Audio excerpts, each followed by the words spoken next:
आझाद मैदानावरच नव्या मंत्रिमंडळाचा शपथविधी जो पार पडणार आहे।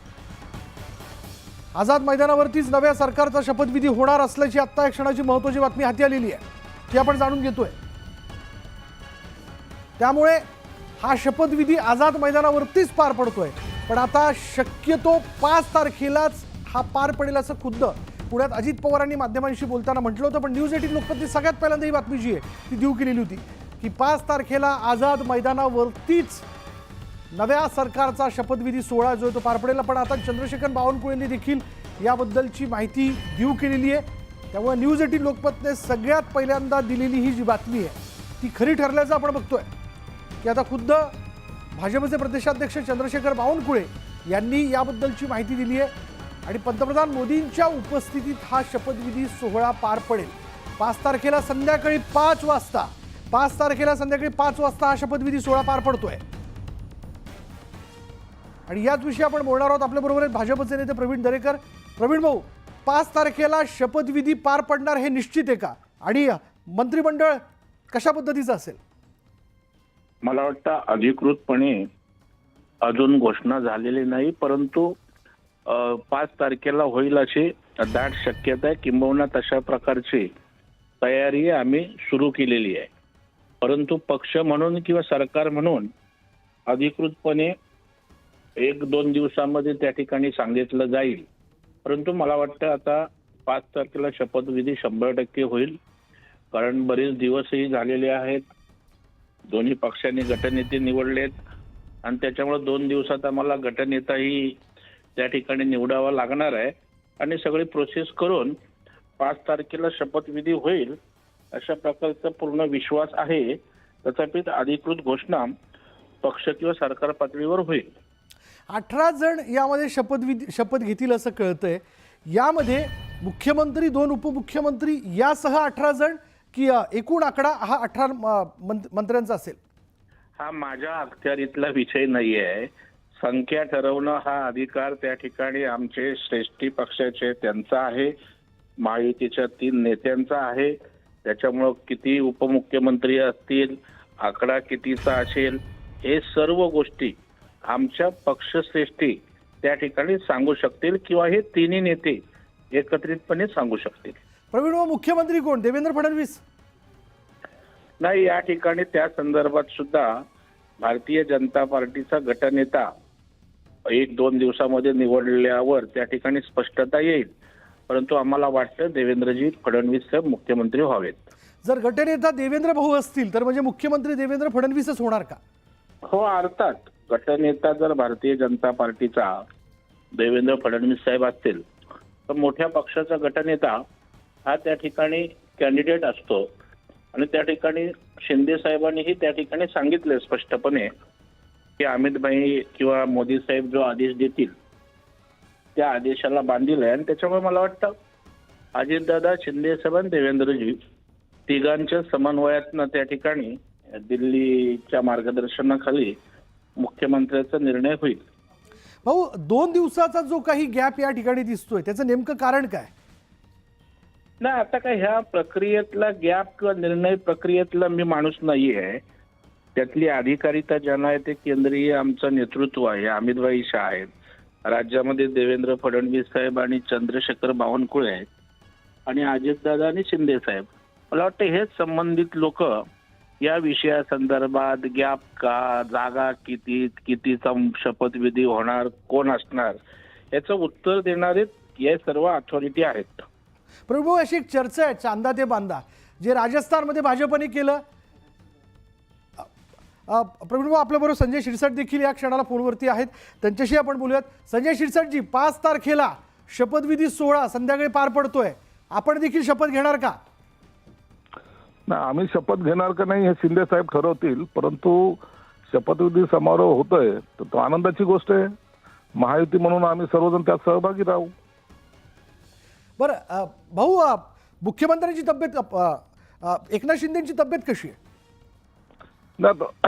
आज डॉक्टर गेले होते, डॉक्टरने आज त्यांना चेकअप वगैरे केलंय। टेम्परेचर आणि घशात थोडेसे त्रास होत होता, आता ठीक आहे तसे। बरं, पण मग काय दरे गावात ते गेलेले आहेत, प्रकृती बरोबर नाही, पण यावर वेगवेगळी चर्चा केली जाते. आपण स्वतः माध्यमांशी बोलताना सांगितलं की जेव्हा कुठला मोठा निर्णय घ्यायचा असतो त्यावेळेस ते गावी जातात. हे खरं आहे का?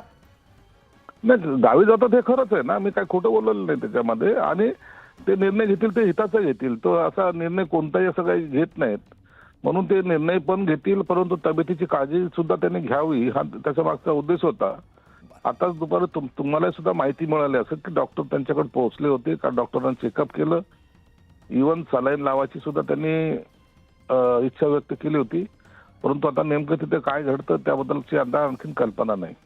5 तारखेच्या संध्याकाळच्या शपथविधी सोहळ्यात शिंदे गटाकडनं कोणकोणते चेहरे शपथ घेतील, काय चर्चा आहे? म्हणजे तुमच्यात आपापसात तर याबद्दल चर्चा असेलच.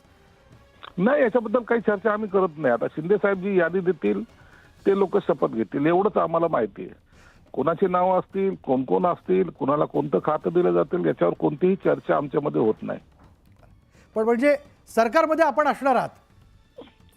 नक्की सरकारमध्ये असणारच ना. म्हणजे आमचं आपण महायुतीचं सरकार आहे, आम्ही त्याच्यात सहभागी आहोतच ना. आपण सगळे या सगळ्या विजयाचे शिलेदार आहात. जे महत्वाचे चेहरे ते शपथ घेतील. आता हे ठरवण्याचा आम्हाला पॉवर नाही ना, आम्हाला अधिकार पण नाही तो त्याच्यावर भाष्य करण्याचं. ते नेते आमचे ठरवतील. धन्यवाद. शैलेंद्र शिरसाटजी आमच्याशी बोलल्याबद्दल. भाजप नेते सुधीर मुनगंटीवार देखील आहेत. सुधीर भाऊ, 5 तारखेला संध्याकाळी शपथविधी सोहळा पार पडतोय असं खुद्द चंद्रशेखर बावनकुळेंनी म्हटलंय. आपणही शपथ घेणार या शंका नाही? नाही, असं आहे, हे कुणालाच माहीत होत नाही. 5 वाजता 5 तारखेला होईल हे आमच्या प्रदेश अध्यक्षांनी घोषित केले, तर त्याच्यावर विश्वास ठेवून आपण पुढे जाऊ. आता शपथविधी कोणाकोणाचा होईल त्यावर भाष्य करणं हे अयोग्य आहे. मला वाटतं की त्या संदर्भातली यादी तीनही पक्षाच्या नेत्यांची की कोणी शपथ घ्यावी ही यादी अंतिम मंजूर होऊन जेव्हा येईल तेव्हा भाष्य करेन. आज इतक्या लवकर भाष्य करण्याचं काहीच कारण नाही. तरुण चेहरे यामध्ये असतील, पण अनुभवी चेहऱ्यांचा देखील समावेश असावा असा आग्रह आहे. म्हणजे अर्थात प्रवीण भाऊ तुम्ही असू शकता, सुधीर भाऊ आपण असू शकता. हो, चांगली गोष्ट आहे ना. तुम्हाला वाटत नाही का मी असावं म्हणून? नाही, मी शुभेच्छुक आहे, याबद्दल आम्ही शुभेच्छुक आहोत. नाही नाही, नक्की नक्की. असं आहे, शेवटी राज्याला $1 ट्रिलियन इकॉनॉमी पर्यंत जायचं आहे. आता आपण नवीन नवीन योजना, ज्या संकल्पपत्र समितीचा मी राज्याचा अध्यक्ष होतो, आम्ही काही संकल्प जनहिताचे केले आहे. सर्वांना एकत्र येऊन राज्य पुढे न्यायचं आहे. त्यासाठी सर्वच जण हवे, काही नवीन असतील, काही जुने असतील. शेवटी राज्य पुढे नेणं हे महत्वाचं आहे. कोण मंत्री होतं यापेक्षाही राज्य प्रगती विकासाच्या मार्गावर गतीने पुढे जाणं हे महत्वाचं आहे. भाऊ, मुख्यमंत्री कोण? आता काय सांगायचं राहिलं, बावनकुळे साहेबांनी ट्विट केलं असेल ना त्याचंही. पण म्हणजेच देवेंद्र फडणवीस. अच्छा, काय तो विषयच कुठे आहे? बरं, म्हणजे गटनेता म्हणून ज्याची निवड होईल तोच मुख्यमंत्री असणार आहे. हा असा नियमच असतो. त्यामुळे एक संसदीय समितीचा जो नेता होतो, संसदीय दलाचा, तोच मुख्यमंत्री होतो. बरं, कोणत्याही प्रकारचा गोंधळ नाही किंवा कालवा कालव नाही? मला तर दिसत नाही कुठपर्यंत इतकं चांगलं बहुमत जनतेनी मतदारांनी दिलं की कुठेही दूरपर्यंत एकच फक्त मनात ध्येय आणि संकल्प आहे की चांगलं काम करावं, जनादेशाचा रोज सन्मान व्हावा, असे निर्णय व्हावे. बरं, विधिमंडळ पक्षाची बैठक केव्हा होईल? असा आहे, वरतून आदेश आल्यावर होईल. पण म्हणजे उद्या परवा? नाही, सांगता नाही येणार. असं नाही सांगता येणार. 5 तारखेचा शपथविधी ठरला आहे, तर ती 2 गाय होऊ शकते, 3 गाय होऊ शकते, 4 गाय होऊ शकते. त्याच्यात काय घाई आहे? म्हणजे 5 तारखेला संध्याकाळी शपथविधी पार पडतोय, बावनकुळेंनी म्हणलेलं आहे. म्हणजे येणाऱ्या 2-3 दिवसात ही बैठक होईल? हा, नक्की. 2, 3, 4 यापैकी एका दिवशी बैठक होईल. भाऊ, या सगळ्याच्यामध्ये आरक्षणाचा फॅक्टर लक्षात घेऊन देखील चेहरे निवडले जाऊ शकतात. याविषयी काय निर्णय होत आहेत? म्हणजे तुमच्यापर्यंत काय माहिती आहे? असं आहे, आरक्षणाचा फॅक्टर नाही, सर्व जाती समूहांना, सर्व विभागाला प्रतिनिधित्व देण्याचा प्रयत्न नेहमीच असतो. तो काही याच मंत्रिमंडळात आहे असं म्हणणं योग्य नाही.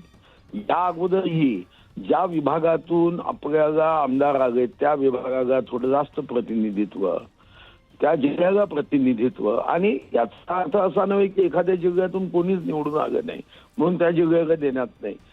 सर्व समावेश प्रगतीच्या मार्गाने बरं. जाताना सर्व जाती समूहांना सोबत घेऊन